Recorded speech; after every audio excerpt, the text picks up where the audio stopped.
G'day viewers, my name's Graham Stevenson. I'd like to invite you to come on a journey of creativity and learning and adventure through the series Colour in Your Life.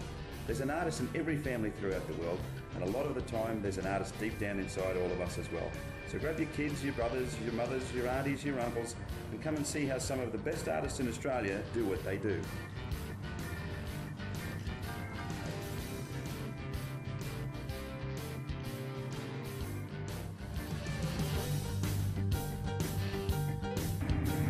One more way to see two artists that live in a castle just outside the beautiful little country town of Yukon. Professor Robert Pope and Robert Todenay are both very well-known professional artists that live in a medieval castle that they both built a number of years ago. Professor Pope runs the Arts Science Centre from the castle and has lectured all over the world on ancient philosophy, science, religion and the Golden Mean. Robert Todenay is a traditional artist that paints many old world scenes of our great Australian history.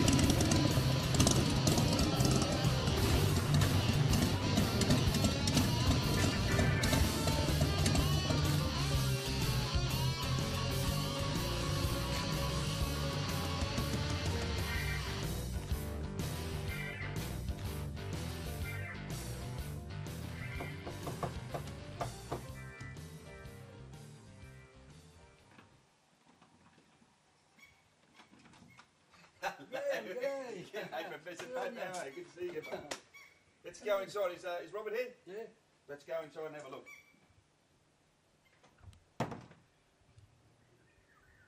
Right, viewers, as you can see, I'm just in Robert Todenay's studio at the moment, and today we're actually going to go down to Wollumbar. They've got a special event on for this weekend of the 10th, 11th and 12th, isn't it? Yeah.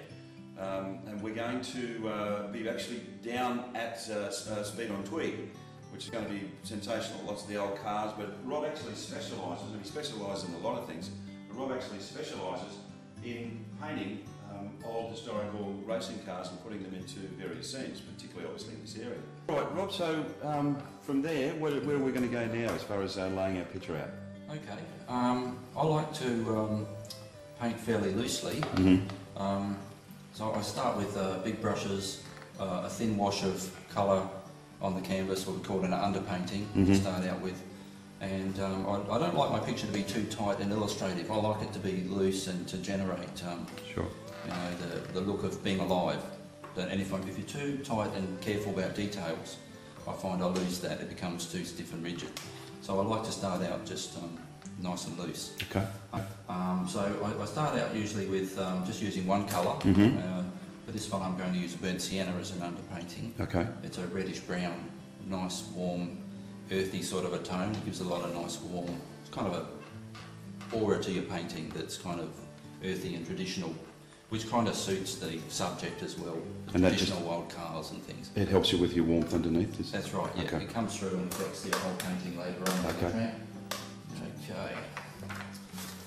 I've got to put my car kind of right towards the centre and towards the bottom. I really have to foreground the car in this picture.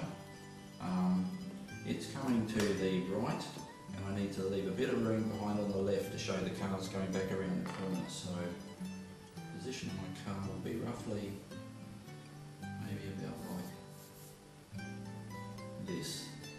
When you're painting rigid objects like cars, you have to keep in mind the perspective of the car, all the lines going back to the vanishing points and so on.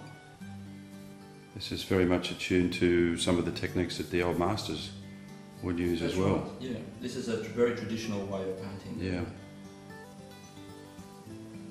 You're really more worried about just areas of light and shade at this stage. Not worried, as you can see, not too worried about details, just the overall positioning of the car. And when I've got that right, back, also another thing I have to work into this picture somehow is the sign.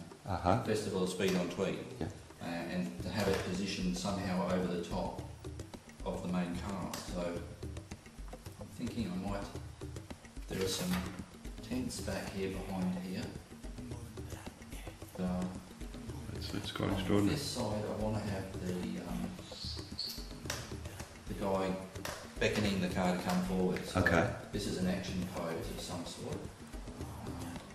A couple of melting ice cream cones. in a blazing heat. That's an idea. I can have this girl here and have her holding some ice cream. That doesn't look much like ice cream. No, well, It's it's the colour of the cone anyway. I can see it. Just a bit of this colour will come through to influence the final painting. It can be quite disconcerting just looking at a white background. I'm going to have a nice light foreground because the car itself is quite dark.